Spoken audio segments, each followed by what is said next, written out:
So, embodying greatness, that's what we're going to talk about today. And what an awesome month we've had, right? These last 4 weeks have been really powerful. What do you think of the last 3 weeks of this series?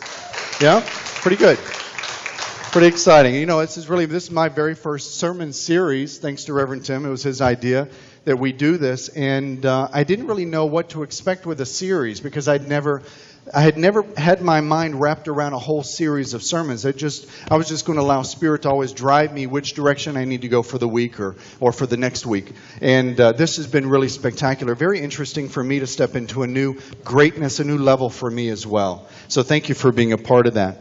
You know, when we go back to week 1, what did we learn? We learned about renewing the mind. And in week 2, we learned about taking action, right? Setting up our action plans and moving into those step by step.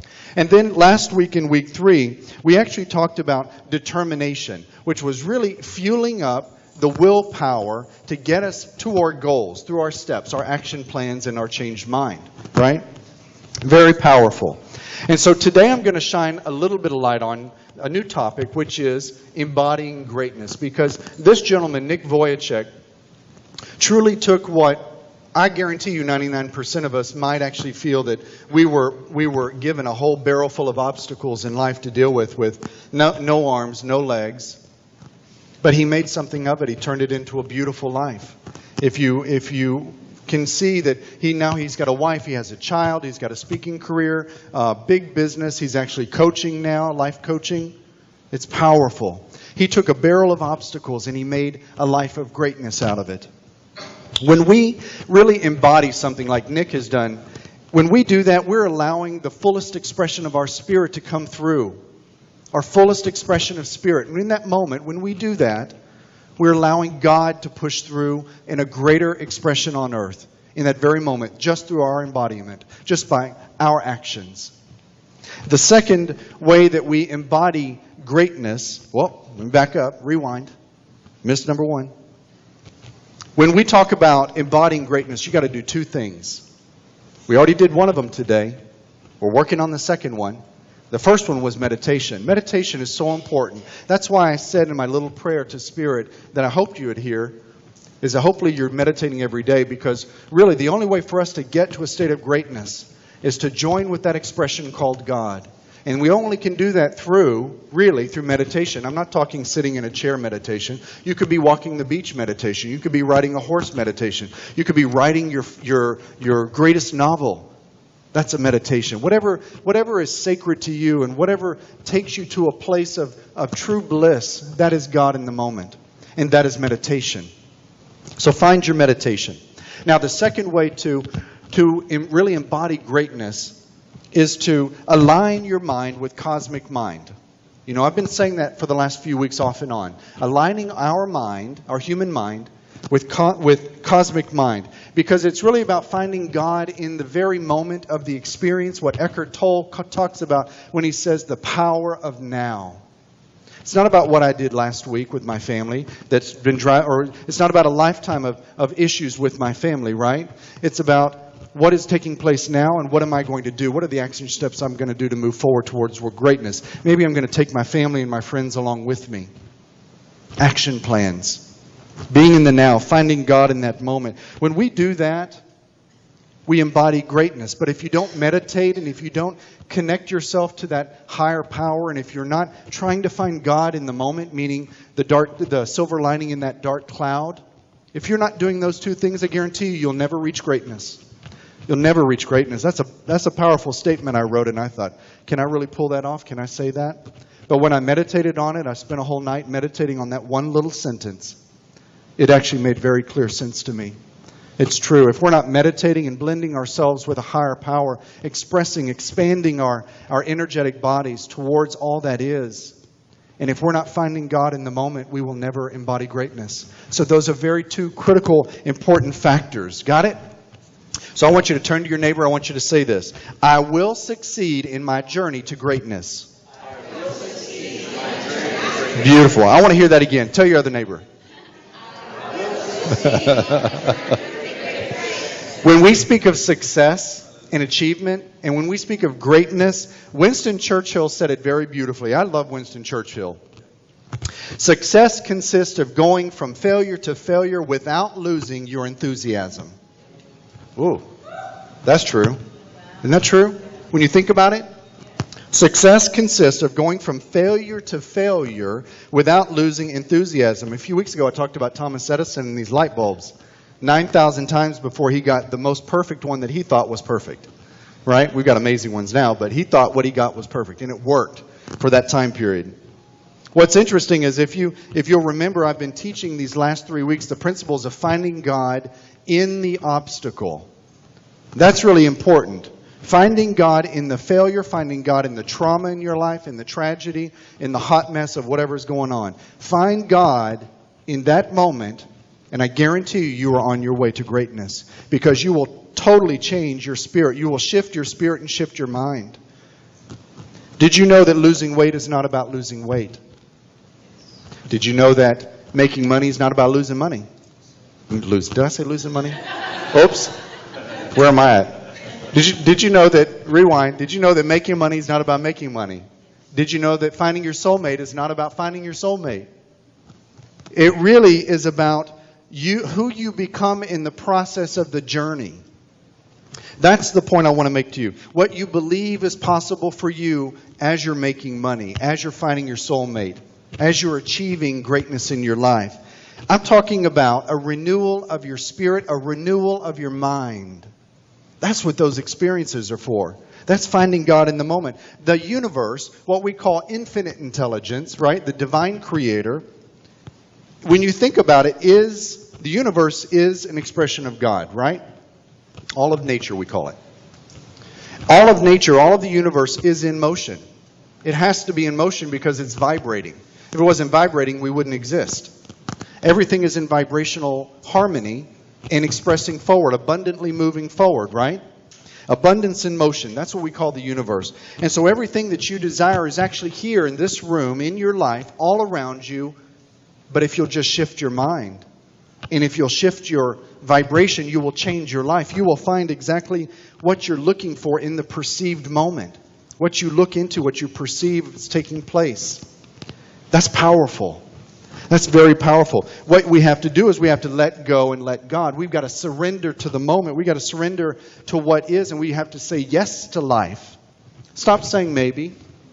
I've done it. I'm guilty. Don't say maybe. Say yes. Right? Say yes to life. And when we do that, you're going to find the universe, that divine creator, begins to express into your life more fully, and life works for you. Life works for you. That's what all of those ministers throughout the last probably 150 years have been talking about when they talk about positive thinking. When you change your perception of a thing in your mind, you change your life, and the universe starts to work for you. Because they say it's like a big cookie cutter, the universe. The cookie cutter shape of whatever you're putting out in the universe is exactly what it bakes for you. Right? So if I take a heart, that little cute little Valentine's heart cookie cutter shape, and I plug the universe with that, I get hearts back. I get love back. Right? But if I get the weird wonky one, right? The one that's all about my life's a hot mess, that shape, whatever that is. Maybe it's a cloud, a dark cloud. And we push that out there. We're going to get life's a hot mess. It's going to be served to you like a buffet. Very interesting. When we try to do it alone, when we try to live life without finding God in the moment, or even realizing that God is expressing through us, when we try to do it alone and make our own decisions, when we say only I can get me to my goal without having a spiritual vibration behind that, that's fear-based thinking. That's what they call fear-based. It's because you don't have God in the moment. God's not in your experience. You're trying to do it all by yourself. Surrendering to the universe. Surrendering is when you hand over your goals to the universe. That's love-based thinking. Surrender, that's a hard one. But I guarantee you, in my life, when I've begun to do that, my life has shifted towards blessings numerous times. I can't tell you, I'm telling you, it transformed my life when I began the process of surrendering. When I learned to surrender, I'll tell you the first time that I did it. Reverend Sherry, the former minister at this church, I love her, miss her. She hadn't been here in a while, but she's still around. And I used to come to church, I'd be so upset. I'm sorry I'm late. I got stuck behind that boat, that bridge over here. I got stuck over here by the train track. The universe is conspiring against me.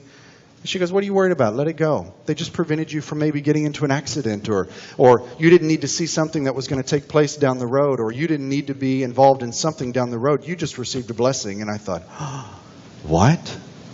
I'd never thought of it that way. And when I realized that the universe is conspiring for our greatness, because it is abundance in motion, it took away so much fear and so much pain in my spirit. And now when I come upon the bridges and the railroad tracks and the traffic jams, I'm like, okay, it's all right. I got audiobooks. I'll just put that in the car. We'll just listen to it. I'll take my time. Thank you, Spirit. I always acknowledge Spirit. And I go on with my life. I reduce the fear in my life of what's taking place and happening to me. It's really not happening to me. It's happening around me. But I'm allowing myself to be drugged down in that fear-based thinking, right? So when we surrender, when we let go and let God, when we surrender, we're actually in the flow. And just like water, water has to flow. Okay? And so energy needs to flow in your life, or it's just going to stagnate. Very interesting. Now, since none of us know what greatness looks like in our future, we have to actually surrender. We've got to give it to God in the moment. We've got to let go and allow that divine higher perspective to unfold in divine time. I love that word. In divine time. It's not when I want it done. Spirit, bring it into my manifestation, into my experience in divine time. You know, if I had been worried about timing and focused on fear-based thinking, I would have been sick to death worrying about the children's ministry that took 4 years to come to be. Remember, we tried 4 years ago. It didn't really work. Fizzled. We just didn't have commitment. But now we've got committed people, right? Now the vibration's right. Right? And so what I learned was I let it go, and I literally, like I tell my students, place that book of whatever issue's bothering you onto a shelf. And when it's time to take it down, Spirit will let you know. And you can read that book or make that project again in your life. I love that saying, allowing water, allowing the energy of life to flow, or else it stagnates. So now, week 1, what did we change? Our mind, right? We changed our mind. So let's say it together. We changed our mind. You got to get crystal clear for what you desire in life. You got to decide that you will achieve it. You got to see it, feel it, taste it, make love to it. You got to believe it's already here. You literally have to embody that. Now, what did we do in week 2? Took action, right? We created our action steps. Let's say that together. We took action. Right. We learned that we've got to meditate daily, and we learned that if we want to unfold our greatest life, we have to actually tithe back. This is an interesting word that came to me. We have to tithe back a portion of our day that we are blessed to occupy. Isn't that interesting? I love that. I was so proud that came to me. Okay. We learned, is this the right section? Hold on. We learned that we have to tithe back to God a portion of the day that we are blessed to occupy. Because God brings us forward into expression. Our lives, our souls, our spirits, it's all an expression of God. So why are we not giving back a portion of our life every single day, even 5 minutes, 10 minutes, 30 minutes, whatever you can do, whatever your mind allows you to do. I know some of us have the monkey mind. Give a portion of that back to God. Okay? What did we discover last week? We talked about fuel power, determination, willpower, right? So let's say this together. We got determined. That was step 3. And so our determination, that willpower, that was the fuel that drove us, or should be driving us through those obstacles towards success. Very important.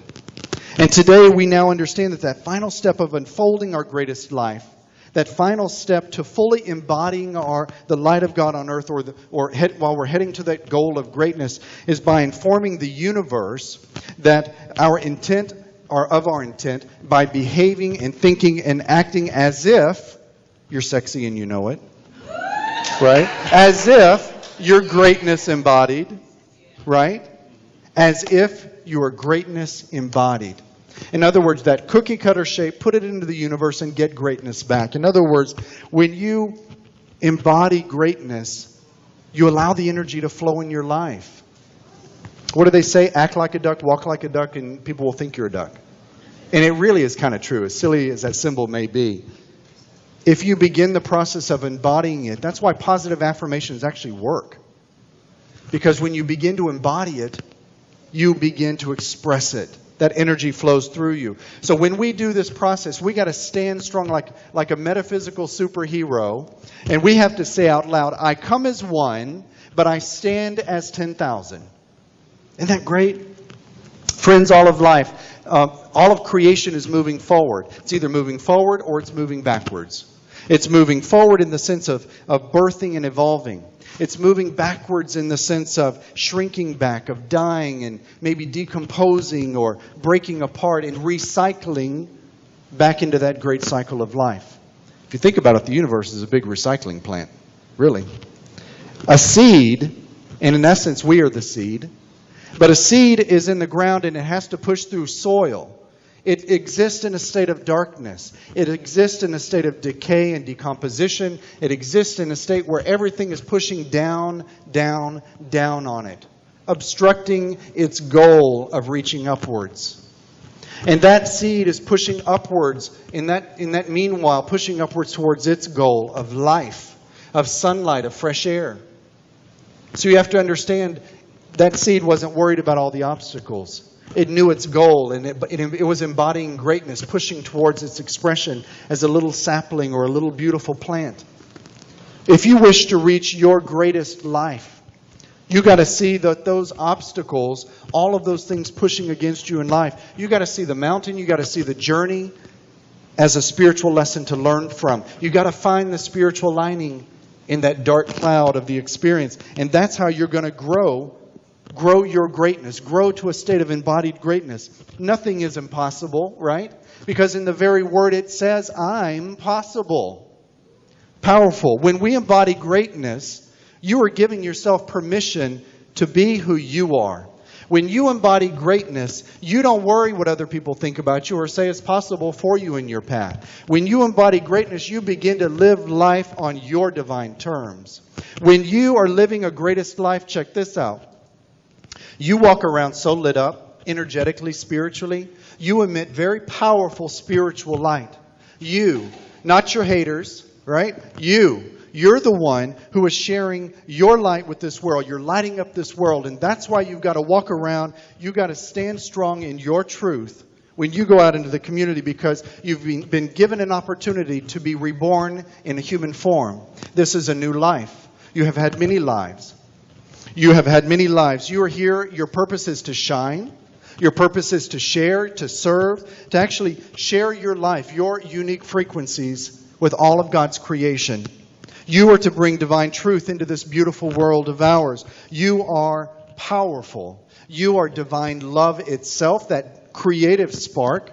You are divine love itself in human form. You just have to look around you in this chapel, because all of your brothers and sisters are mirroring back to you greatness. It's all around you. So I want you to believe it. I want you to really believe what I am telling you, because when you embody your greatest life, it's right here. When you act and stand and you live and feel and demonstrate greatness, you are greatness. Know that you're greatness. You really don't even have to act. In a way, even though now I just said that, you really don't have to act. You are greatness. Everything you do is great. Everything is a lesson for you to grow through and learn from. And if you want to embody your greatest life, I'll tell you this, you got to start today. You got to start letting go, letting God, surrendering to that divine higher power. So I want you to say this with me. It's a new year. It's going to be a new me.